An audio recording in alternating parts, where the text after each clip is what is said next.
नमस्कार दोस्तों, स्वागत है आप सबका हमारे यूट्यूब चैनल श्याम क्लासेज में। तो मित्रों, जैसा कि आप सबको पता है, थंबनेल देख के आपको पता लग ही गया होगा कि सीईटी का जो एग्ज़ाम है उसमें आपके पास अब समय नहीं है। मात्र आपके पास 2 दिन शेष बचे हैं भई। 2 दिन ऐसा मान के चलो, 2 दिन को भी थोड़ा कम कर लो क्योंकि इतना आप नहीं नहीं कर पाते हैं ना। तो और एक चीज़ और, सीधी-सी बात है कि सारे सब्जेक्ट आप नहीं पढ़ सकते। सारे के सारे जो सब्जेक्ट है ना, देखो वो आप कवर नहीं कर पाएँगे। आपको अब जितना दिया जाता है, अब सीटी के लिए आपको अब जितना दिया जाता है, जितना समझ गए होंगे कि यानी कहने का मतलब आपको देखो 40% की तैयारी तो देखो सबकी होनी चाहिए। बहुत से ऐसे कैंडिडेट हैं जो कम दिन मिले थे, उस वजह से तैयारी नहीं कर पाए। तो मैं यहाँ पे देखिए, ये जो क्लास है ना आपकी, एक प्रकार से अंतिम प्रहार मान के चलिए। इसको आप अंतिम प्रहार मान के चलिए, क्योंकि इस क्लास के अंदर हम आरएसएसबी द्वारा प्रमाणित सारे के सारे जो क्वेश्चन है वो करने वाले हैं। और लगभग आपका राजस्थान का जो जीके है ना, वो राजस्थान जीके पूरा इसमें कवर होने वाला है। और साथ में आपके साइंस इसमें कवर हो जाएगी और कुछ हिंदी है वो भी आपके कवर हो जाएगी। यानी आप मान के चलिए कि 60% यहाँ से हासिल कर जाओगे आप। 60% आराम से दोस्तों हासिल कर जाओगे। तो मैं आपको यही कहना चाहूंगा कि यदि आप वीडियो को ज्वाइन कर चुके हैं या यूट्यूब पे आ चुके हैं या इस क्लास को आप देख पा रहे हैं, तो एक भी सेकंड है ना, आप एक भी सेकंड ना स्किप मत कीजिएगा। क्योंकि यदि आपको नंबर चाहिए ना, तो मैं तो कहता हूं चाहे 1.5 गुना स्पीड में देख लो, चाहे 2 गुना स्पीड में सही। मैं तो कहता हूं इसको 2-3 बार देख के चले जाना, क्योंकि सारे के सारे क्वेश्चन ये आरएसएसबी द्वारा प्रमाणित क्वेश्चन है भाई। देखो, इसमें सरल भी क्वेश्चन है, कठिन भी क्वेश्चन है। तो आपको तो देखो, आपको क्या चाहिए, आपको मुझे तो सर जी, अब सारे कैंडिडेट यही मानते हैं, मुझे तो सर जी 60% लेके आने हैं, यानी 40% पास मार्क्स तो लेके आने ही है। तो 40 की छोड़ो, यहाँ पे 60 गारंटी इस बात की, वादा इस बात का कि 60% से प्लस करके जाओगे, ठीक है ना। और एक चीज और, यदि आप चैनल पर पहली बार विजिट कर रहे हैं, यदि आप चैनल पर पहली बार विजिट कर रहे हैं, तो चैनल को सब्सक्राइब कर लीजिएगा, जिससे कि नए वीडियो और नए क्लास का नोटिफिकेशन आपके पास आ जाए, और बेल आइकन को प्रेस कर लीजिएगा। और 1 मिनट और लेना चाहूंगा दोस्तों, सुनिएगा। देखो, मैं व्हाट्सएप चैनल है ना, व्हाट्सएप चैनल की जो लिंक है, अपना एक व्हाट्सएप चैनल है, उसकी लिंक में आपके डिस्क्रिप्शन में देने वाला हूं। डिस्क्रिप्शन में तो है ही है, और मैं कमेंट बॉक्स है ना, कमेंट बॉक्स में पिन कर दूंगा भाई। कमेंट बॉक्स में पिन कर दूंगा इसकी लिंक व्हाट्सएप की, वहां से भी आप इसको फॉलो कर सकते हैं। और डिस्क्रिप्शन में जाओगे तो वहां से भी फॉलो कर सकते हैं, क्योंकि यहां पर एक दिन पहले आपको सीटी से संबंधित जितने भी मोस्ट इंपोर्टेंट क्वेश्चन है उनकी पीडीएफ में यहां पर भेजूंगा, वो आपको पढ़कर जाना है दोस्तों, ठीक है ना। और पहले दिन यदि आप एग्जाम सेंटर पर पहुंच के भी पढ़ते हैं ना, तो भी आप आराम से 60% कवर कर जाएंगे भाई, ठीक है ना मित्रों। चलिए, तो टाइम को वेस्ट नहीं करते हैं और क्लास को कर देते हैं शुरू। चलिए, पहला ही प्रश्न देखिए। पहला प्रश्न क्या कहता है, पहला प्रश्न मोस्ट इंपोर्टेंट क्वेश्चन आ गया दोस्तों। क्या कहता है, अकबर ने 1567 में जब चित्तौड़ पर आक्रमण किया, उस समय शासक कौन थे, यहाँ के शासक कौन थे। सीधी सी बात है दोस्तों, सबको पता, आपको उदय सिंह थे भाई। कौन थे उस समय शासक है, उदय सिंह थे। जनरल लेक किस किले को जीतने में असफल रहा, यानी जो जनरल लेक है ना, वो कौन से किले को जीतने में असफल रहा, जनरल लेक कौन से किले को नहीं जीत पाया, तो वो दोस्तों लोहागढ़ को नहीं जीत पाया था। अगला प्रश्न, 1857 की क्रांति के समय राजस्थान में कितनी सैनिक छावनियां थी, दोस्तों 6 थी। कितनी सैनिक छावनियां थी, 6 थी। अब देखो, आप ये मत कहना सर जी आप तो फास्ट चल रहे हो। फास्ट इसलिए चल रहे हैं, आपके पास समय कितना है, मात्र 24 से 48 घंटे का समय है। अब 48 घंटे में ना, मैं जितना आपको दे रहा हूं ना, वो आप एक बार से 2 गुना स्पीड में से ही फास्टली जल्दी जल्दी से पढ़ के चले जाइए भाई, क्योंकि सारे क्वेश्चन मोस्ट इंपोर्टेंट है, क्योंकि इसमें सरल क्वेश्चन भी है और कठिन क्वेश्चन भी है, तो सारे ही आने वाले हैं। चलिए, अगला प्रश्न देखिए। अगला प्रश्न आपका है, नींबू चना कांड हुआ था, आपका जो नींबू चना कांड है ना, वो कौन से सन में हुआ था, तो ये दोस्तों आपका बीकानेर, सॉरी सन पूछा है आपसे, बीकानेर नहीं पूछा है, गलती से बीकानेर को क्लिक कर दिया है। नींबू चना जो कांड है ना, वो आपके कब हुआ था, ये पूछा आपसे, 1902 में, 1912 में, 25 में या 1945 में, तो ये 1925 में हुआ था। आपके कब हुआ था, 1925 में। फिर आपके स्वतंत्रता सेनानी प्राप्त प्रताप सिंह बारहट की जन्मस्थली कौन सी है भाई, तो स्वतंत्रता सेनानी प्रताप सिंह जो बारहट है ना, उनकी कौन सी है, शाहपुरा है, भीलवाड़ा है, बीकानेर है, जैसलमेर है। सबको पता है दोस्तों, स्वतंत्रता सेनानी प्रताप सिंह बारहट की जन्मस्थली शाहपुरा है आपके। राइट आंसर आपका ए लोक हो जाएगा। अगला, पृथ्वीराज रासो के अनुसार राजपूतों की उत्पत्ति हुई, यानी पृथ्वीराज रासो के अनुसार राजपूतों की जो उत्पत्ति है ना, वो किन से हुई है, अग्निकुंड से हुई है, शकों से हुई है, या फिर ब्राह्मणों से हुई है, या सितयनों से हुई है भाई, किससे हुई है। तो दोस्तों राइट आंसर आपका अग्निकुंड राइट हो जाएगा, यानी आपका ए लोक हो जाएगा यहाँ पर। अगला प्रश्न देखिए, अगला प्रश्न क्या कहता है? अगला प्रश्न कहता है अक्षय तृतीया किस महीने में मनाई जाती है जो अबूझ सावे के रूप में प्रसिद्ध है? यानी अक्षय तृतीया को क्या होता है? अबूझ सावा होता है भाई। भाई इस अक्षय तृतीया को ना बहुत सारे बाल विवाह होते हैं, यानी छोटे-छोटे बच्चों का जो विवाह होता है ना, वो इस अक्षय तृतीया को ही करते हैं लगभग, है ना? इसको अबूझ सावा भी कहते हैं। तो ये आपके कौन से महीने में मनाई जाती है? चैत में, भादवे में, सावन में या फिर वैशाख में? कौन सा राइट हो जाएगा? तो गुरुजी यहाँ हम वैशाख को लॉक करेंगे। अरे बिल्कुल दोस्तों, वैशाख में मनाई जाती है ये आपके। नूपुर आभूषण है, जो नूपुर आभूषण है ना, नूपुर जो आभूषण होता है वो आपके किसका है? कहाँ पहना जाता है? हाथ में पहना जाता है, कलाई में, गले में या पैर में? तो भाई जो गर्ल्स है ना उनको तो सबको पता है। गुरुजी हम पैर लॉक करेंगे। पैर में आपके जो है ना, पैर में आपके क्या पहना जाता है? नूपुर आभूषण पहना जाता है। ठीक है, अगला प्रश्न देखिए, अगला प्रश्न, नागरचौल बोली बोली जाती है। भाई नागरचौल जो बोली है ना वो बोली जाती है जोधपुर में, बीकानेर में, टोंक में या फिर बांसवाड़ा में? कहाँ बोली जाती है नागरचौल? गुरुजी नागरचौल तो टोंक में बोली जाती है। हाँ बिल्कुल दोस्तों, ये आपकी जो नागरचौल बोली है कहाँ बोली जाती है? टोंक में बोली जाती है। कटारगढ़ किस प्रसिद्ध दुर्ग का अंग है? यानी जो कटारगढ़ है ना दोस्तों, वो कौन से प्रसिद्ध दुर्ग का अंग है? आपसे ये पूछा गया। तो बताइए, चित्तौड़गढ़ का है, अचलगढ़ का है, बदनौर का है या कुंभलगढ़ का है? गुरुजी यहाँ कुंभलगढ़ को राइट कर दीजिए, यानी आपका डी लोक हो जाएगा दोस्तों। और एक चोखेलाओ महल, भूरे खां की मीनार किस दुर्ग में स्थित है? एक तो आपके चोखेलाओ महल है और एक भूरे खां की मीनार है, कौन से दुर्ग में स्थित है? मेहरानगढ़ में है, बीकानेर में है, बाला किला या नाहरगढ़? कौन सा आपका राइट हो जाएगा? तो जो चोखेलाओ और भूरे खां की जो मीनार है ना दोस्तों, वो आपके कहां पर स्थित है? बिल्कुल मेहरानगढ़ दुर्ग में स्थित है। गुरुजी किसको लॉक करें? अरे एक को लॉक करेंगे मेरे दोस्त। अगला प्रश्न देखिए, निम्न में से कौन सा लोक नृत्य शेखावाटी क्षेत्र का नहीं है? भाई इनमें से कौन सा ऐसा लोक नृत्य जो शेखावाटी क्षेत्र का नहीं है, ये आपसे पूछा गया है।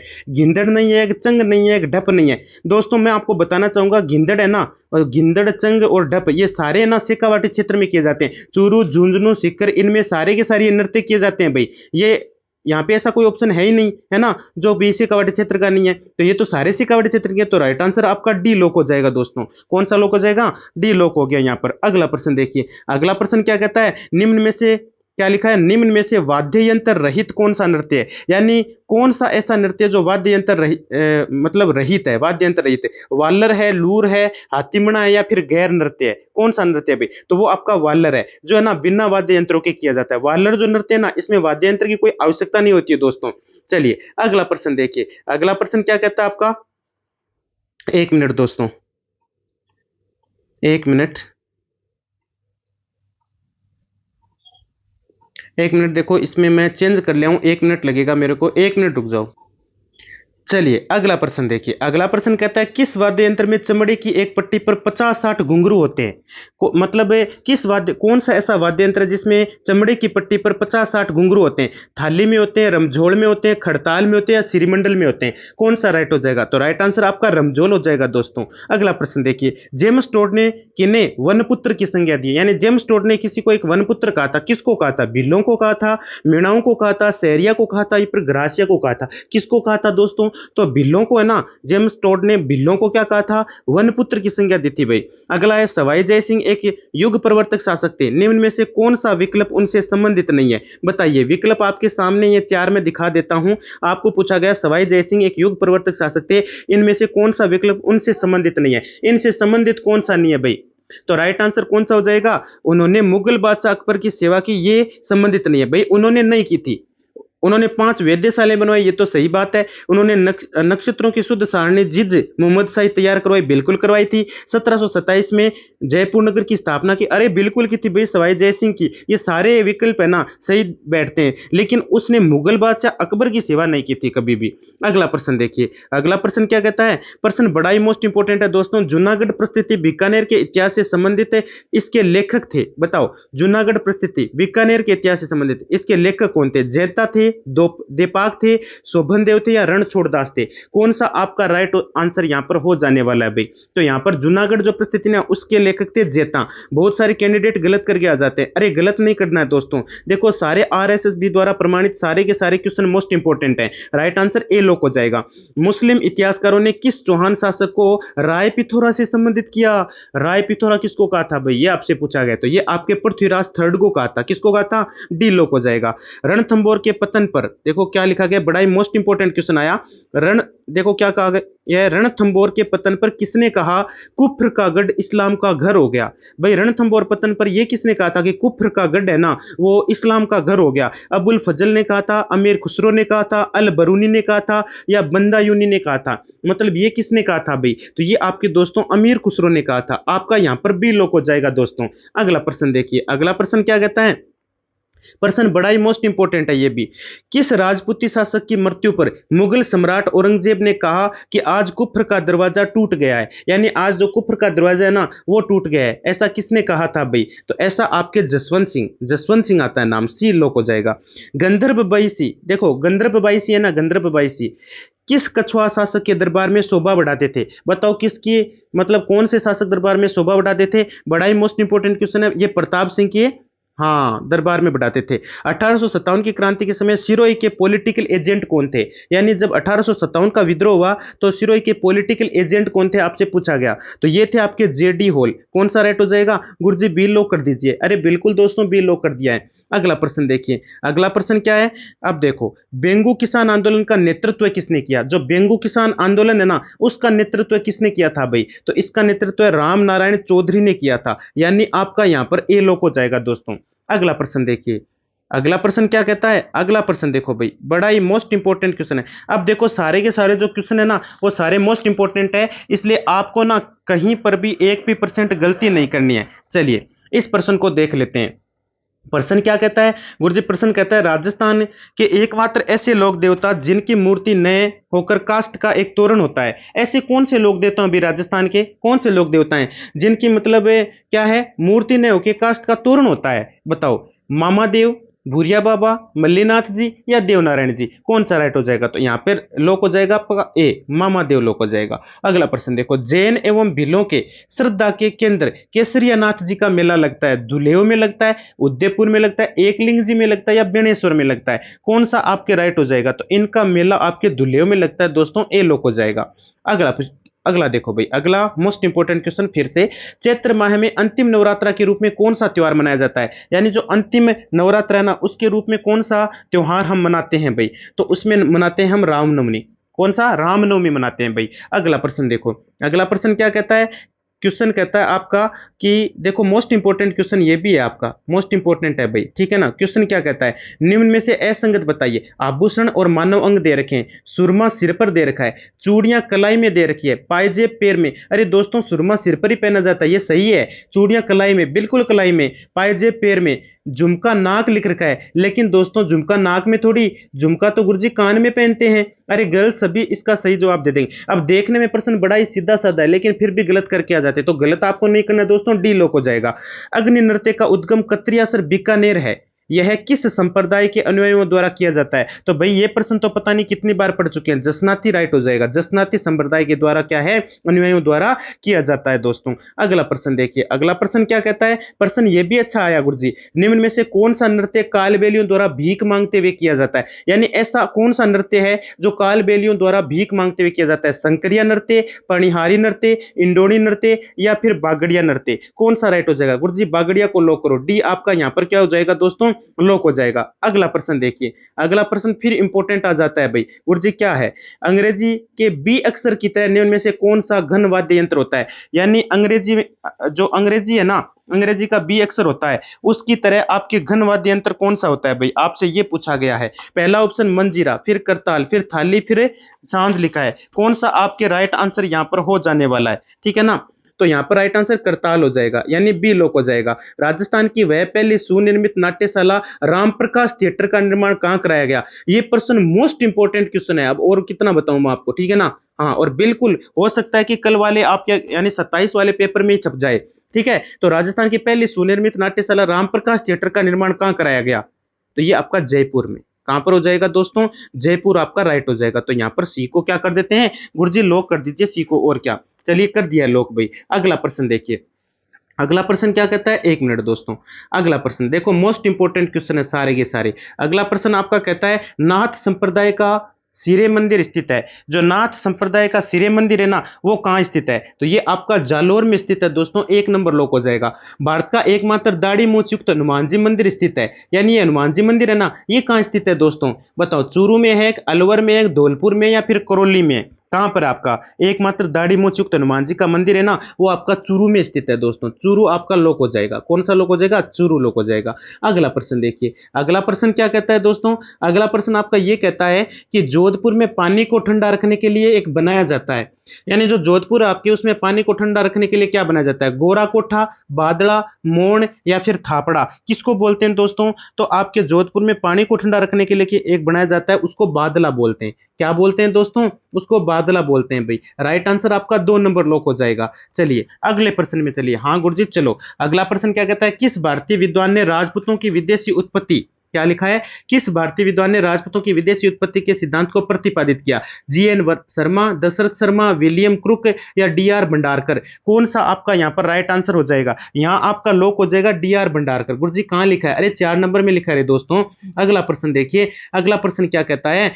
कालीबंगा में प्राप्त चबूतरे निर्मित हैं, किससे बने हुए हैं? कालीबंगा में चबूतरे लकड़ी से बने हुए हैं, कि मिट्टी के ईंटों से, पत्थर से, या फिर लकड़ी और धातु दोनों से मिलकर बने हुए हैं? तो राइट आंसर आपका क्या हो जाएगा? बिल्कुल आपके मिट्टी की ईंटों से बने। 2 नंबर लॉक हो जाएगा। अगला प्रश्न देखिए, अगला प्रश्न क्या कहता है? किस स्थान से राजस्थान में शंख लिपि के प्रमाण बहुतायत में मिले? यानी बहुतायत में क्या मिले? शंख लिपि के प्रमाण मिले। लेकिन हाँ, आपसे पूछा किस स्थान से, राजस्थान में कौन सा वो स्थान है? तो वो कौन सा स्थान है? दिलवाड़ा सिरोही है, या रेड टोंक है, या फिर विराटनगर कोटपुतली बारोड़ है, या फिर नगरी चित्तौड़गढ़ है? बताओ कौन सा राइट हो जाएगा? तो यहाँ गुरुजी किसको लॉक करें? हाँ बिल्कुल, विराटनगर। विराटनगर कहाँ है गुरुजी? कोटपुतली बहरोड, यानी यहाँ 3 नंबर आपका लॉक हो जाएगा दोस्तों। अगला प्रश्न देखो, अगला प्रश्न क्या कहता है? वह स्थान जिसे प्राचीन भारत का टाटा नगर कहा जाता है, कौन सा है वो स्थान? तो राइट आंसर कौन सा हो जाएगा दोस्तों? बिल्कुल गुरुजी, रेड टोंक को लॉक कर दीजिए, यानी 3 नंबर यहाँ पर क्या कर देते हैं? लॉक कर देते हैं। कर दिया सर जी। अगला प्रश्न देखो, अगला प्रश्न इससे भी महत्वपूर्ण आ गया भाई। प्रश्न क्या कहता है? रसिक रत्नावली, मनोरथ मंजरी व विहार चंद्रिका नामक काव्य ग्रंथों की रचना करने वाला था, कौन था? रियाजुद्दीन खां था, नसीरुद्दीन खां था, किशन सिंह था, या नागरीदास था? कौन सा राइट हो जाएगा दोस्तों? गुरुजी इसमें राइट आप नागरीदास को कर दीजिए। अरे बिल्कुल दोस्तों, नागरीदास आपका राइट आंसर हो जाएगा। बहुत ही मोस्ट इंपोर्टेंट क्वेश्चन चल रहे हैं, सारे आरएसएसबी द्वारा प्रमाणित है भाई, है ना, और पूरा राजस्थान जी के कवर हो रहा है आपका।